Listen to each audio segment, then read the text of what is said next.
Actually, the Philly total just came out, man. So I'm going to go ahead and jot that down. All right, so I'm going to start off by just going through the games really quick. We got Philly versus Boston, and that total is at a 210. We have Boston favored by 9 points. I think they should have no problem handling the Sixers, man, even though they've been playing excellent basketball. We know Simmons is coming off that huge game. No Embiid today, so I think that opens up some value. Next, we have Cleveland versus Atlanta. That total is at a 215. We got Cleveland favored by 7 points. Next, we have Chicago versus Denver. That game is at a 208. And we have Denver favored by 12 points. Then we have Milwaukee versus Portland. That game is at a 200. And we have Portland favored by 2 points. I think that should be a very competitive game. And then last but not least, we got Utah versus the Blake Griffin-less Clippers, man. I wonder what's going to happen tonight, man. I got a feeling Lou Will is going to be so chalky. For tournament purposes, I think I'm going to stay away from him. Utah is very tough on the guards, man. So I think I'm a pass, man, on Lou Will. He's at 8 racks on FanDuel, man. That is crazy. Excellent player though, man. He's definitely won me some money this year. I like going to him, but tonight, man, especially in tournaments, I think he's going to be uber chalky. And I'm going to kind of stay away from him. He is a good play, though. If that's your cup of tea, man, if that's what you want to get down with. But starting off, man, I'm going to run through each player, let you know who I'm rocking with. Starting off with Dame Dollar. I think at 9-1, he's going to always be in play. Taking on Milwaukee. Milwaukee is pretty much middle of the pack when it comes to defending point guards. I think Dame Dollar is always a good play at home. Him and CJ McCollum are going to take the majority of the shots. I would give him a thumbs up. Then we have Kyrie taking on Philly at 8-2. With Philly, I'm trying to figure out how they're going to defend this team, man, because somebody will be able to expose their matchup. I'm not sure who it's going to be yet, but I think this Boston team is definitely in play. I don't know if I want to pay up the 8-2 for Kyrie, but he is definitely in play. Eric Bledsoe taking on Portland. Once again, I think Bledsoe's in a decent spot going up against Lillard. But the thing about these two teams, I said it's going to be very competitive. These are two of the slowest teams in the NBA, and two teams that actually defend pretty well. So I want to pick my spots, very carefully.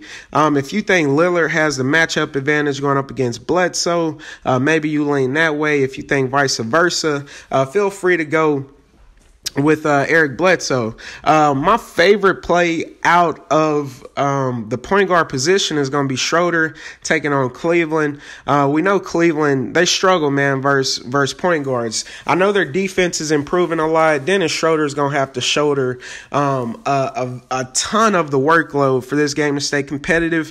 I love the fact that he shoots a ton of shots.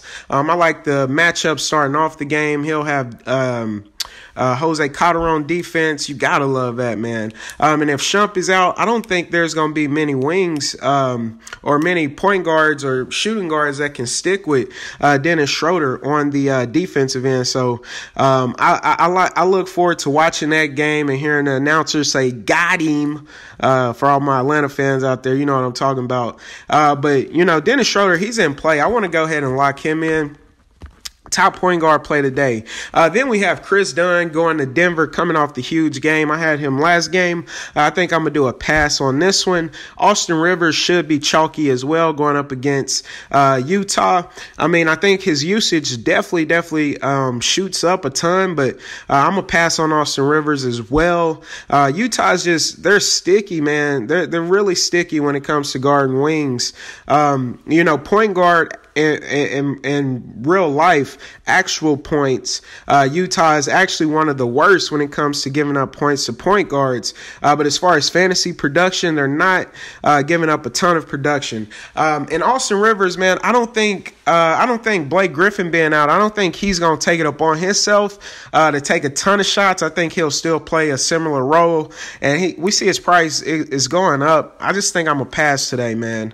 But I know, he will garnish some ownership. I think he's a decent play. Just I don't feel super comfortable with it, so I'm going to pass on him today. Ricky Rubio. On the reverse of that, I think he's okay, man, especially for like a cash game. He's not somebody I'm going to have in my lineup. I got to be honest with you. I'm not keying in on Ricky Rubio, but at that 5.5 price tag, I think he's A-okay. But that's pretty much it. I don't have too much else to say about Rubio. If he plays 30-plus minutes, he can rack up some assists. And if he can score the ball a little bit, a lot of his production doesn't come through scoring the basketball. So a lot of peripheral stats, I think he should be okay. Jamal Murray at 5-1, I do think he's a decent play. More than likely, I won't have him. But I think he's a decent play going up against Chicago. I had him last game. He was a bit disappointing. But I think he's in a bounce-back spot tonight at home going up against Chicago. Grant, same thing with Dunn. I don't think I'm going to have him. And the biggest value play, I think, tonight is going to be Jared Bayless because I know I will be on that train. I love Jared Bayless as a cheap value option. We know no T.J. McConnell tonight, so Jared Bayless will step up, play those point guard minutes. Similar to my play call yesterday with Malik Monk. Once we get these bare minimum players seeing backup minutes and we know their role is secure, you can fire them up, man, especially if they're a decent talent as far as scoring the ball. We know Jared Bayless can fill it up, so I think he's going to be my favorite value play on today's slate. I'm going to move it on to shooting guard. Shooting guard, I already talked about Lou Will, man. Fire him up if you want. I can't hate on you. Can't be mad at you. Decent play. Donovan Mitchell, I think he's definitely in play, 6,800. I think he can take advantage of this matchup, man, versus these small guards for the Clippers. And especially if we get news that Rodney Hood is not playing, I think his production goes up even more. CJ McCollum, I think he's an okay play. I know he'll have some long defense on him. Not one of my favorites. Chris Middleton is definitely in play. He's coming off the illness, 6,600. I'm worried, though, man, just because his production is up and down ever since they got Bledsoe, so you're going to have to call that one for yourself. But I think one of these guards, C.J. McCollum and Middleton, or Bledsoe and Dame Dollar, one of these guys are going to have a super explosive game. I'll get to my small forward play in a little bit. You already know who I'm looking at. But Will Barton is going to be my favorite play going up against Chicago. I don't think he starts tonight. We know it's going to be no Wilson Chandler. He let a lot of people down. Been playing terrible, but Chicago is always a get-right spot. They give up a ton of production to each position, man. It's not just one spot. So I love Will Barton in the bench row. I hope he comes off the bench so he'll get some weaker defense, and he'll more than likely see the blowout minutes if that game gets out of hand. So I want to lock him in, my favorite shooting guard on the slate today. Then we got Marcus Smart. I think he's always decent. 6,200 is a little bit expensive. I love Gary Harris in this spot. Same reason I love Will the Thrill Barton. Justin Holiday coming off that huge game. I'm gonna be cool on him, man. Now I can't say it wouldn't surprise me if he had a decent game, but 6,000 is just going to be too much. I'm not in love with the matchup. D-Wade is always in play, especially with no point guard right now. D-Wade has been playing excellent basketball. Malcolm Brogdon, I think he's in play too, man. He's one of those everyday plays. I like to see his price get a little lower going up against Portland, but he could play a big role tonight. Ken Bazemore, I think he's definitely in play, 5,100 going up against Cleveland. I think he'll see LeBron defense, man, and a lot of people may be scared. I know LeBron is a great defender, but when it comes to just DFS, Cleveland, they score a lot of points. LeBron does so much on the offensive end that sometimes he lacks when it comes to defending individual players. So I would definitely be looking at Kent Bazemore. JJ Redick, I don't think it's a spot for him, man. Just because we know Marcus Smart, Jaylen Brown, they're going to be on this guy's ass. Boston is the best defensive team in the NBA. It's not going to be a situation where he can do a lot of free shooting, so I'm going to stay away from him. Marco Bellinelli, I think he's a cheap punt play. Well, not punt play. He's slick mid-price. But I think he's decent in this spot. Pat Connaughton, I think he's okay. We know Aminu will be back, the Chiefs, so I think his minutes will decrease a tad bit. I love J.R. Smith at 4,100, plays a ton of minutes. Him and Cal Korver are the same people to me. The only difference is Korver is a better shooter, but J.R. sees more minutes. Alec Burke, I think he's decent, especially if we get news that Hood is out. And then once we get down here, I don't have too much else to say. So I'm going to move on to small forward. Now, look, we got the two big dogs once again.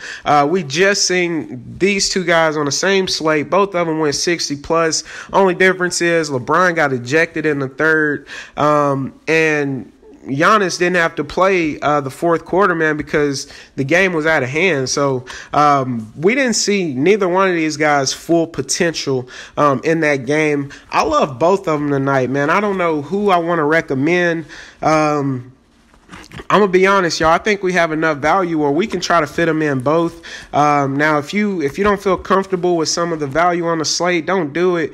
Play it a little more balanced. But myself personally, I'm going to lock both of those guys in for my top play because that's the route I'm taking today. Besides those two guys, Denzel Valentine is A-OK. Robert Covington, I think he should play a big role. If this game stays close, he's going to be a big part of that. If you want to attack Boston anywhere, it would be with Jaylen Brown defense and also Tatum, man. They're just a little younger, and they tend to struggle when it comes to individual defense. I like Jingles if we get news that Hood is out once again. Prince should be A-OK. He does a lot for his team. 5,400, I think, is decent. Wesley Johnson is an okay value play. He's been seeing the minutes. I think that continues. I think that continues tonight. Then we got my boy Juan Hernan Gomez. I was on him the other night. He went 6X for us, man. So I think we can look for him again tonight. Going up against Chicago is one of the softer matchups we have. I think he's going to get the start once again. I think he should be fine. Sam Decker, we don't know who's going to fill up that Blake Griffin role. I seen a report where Doc said he wants to do it by committee, and Sam Decker is part of that. So I think he could be a decent value play. Besides him, I don't have too much else for you. So let's move it on to power forward. Power forward, man. Ben Simmons at the top. He's matchup proof. I'll say it again. I said it yesterday. And went out, had a career game. I think he's decent, man. He's going to have to shoulder the load for this team. Derek Favors is A-OK in my opinion. Marketing, I think he's decent, man.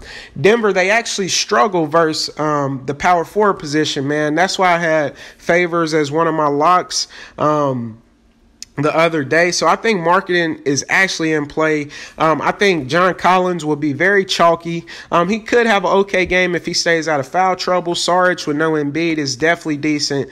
Tatum, I could see going with him, especially with no big man down there. Aminu, I'm not going to fire him up just yet.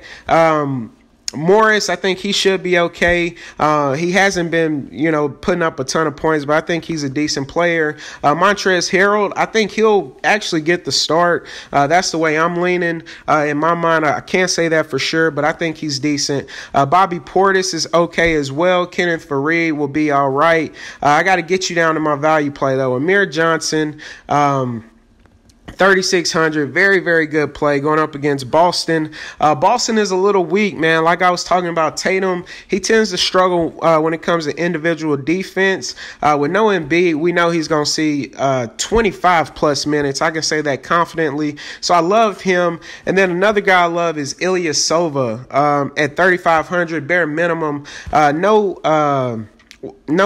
What's the boy's name?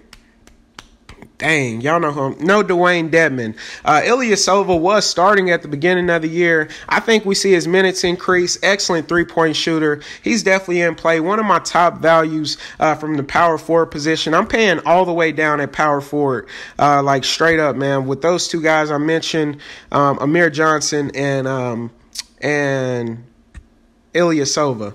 Moving on to center, no Embiid. Jokic, man, he's a great play, but he don't get the ball enough. Kevin Love coming off the monster game. He should be A-OK. My favorite play at center is going to be Nurkic or Al Horford, man. I love both of these plays almost equally. They're similarly priced. I think both of them can have a very, very good game. But